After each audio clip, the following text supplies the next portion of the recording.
Until now, this has been my perception of Africa. But in making this documentary, I've learned it's one country with two seasons, sweltering hot or dripping wet. It's a place where the people are poor, but the land is rich with wildlife. The people that come here to help also fall into two camps, what we would now call white saviours, and the others who come here to listen and provide help where it's needed and most of all wanted. Either way, 90% of charity efforts here fail, and volunteers usually fade and return home after just 5 or 6 years.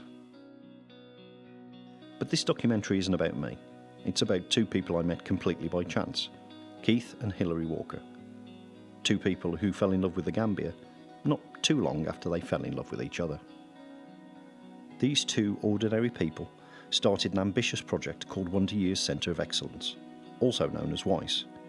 Since 2001, the project has changed the lives of thousands of people on 2 continents and helped build a village renowned for its education and primary health care.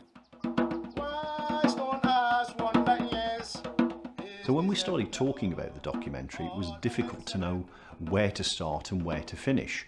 On the one hand, we had this retrospective documentary, and we'd got 60 hours worth of material there that Hilary and Keith had given us that was telling a story about what had been. But then on the other side, we also had this fly-on-the-wall documentary with Keith and Hilary actually going back to the Gambia to see how the project was working now. So the project ended up being 2 documentaries, partly retrospective, looking at what had been, and also partly fly-on-the-wall, looking at Keith and Hilary's return to the Gambia. When I met Keith and Hilary, they'd been retired from the charity for 6 years, for reasons I didn't fully understand at the time. Re-engaging with that UK side of the charity would be an immensely emotional experience for both Hilary and Keith.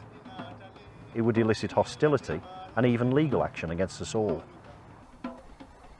Needless to say, in making this documentary, I've been absolutely astonished by what people will do in the name of charity.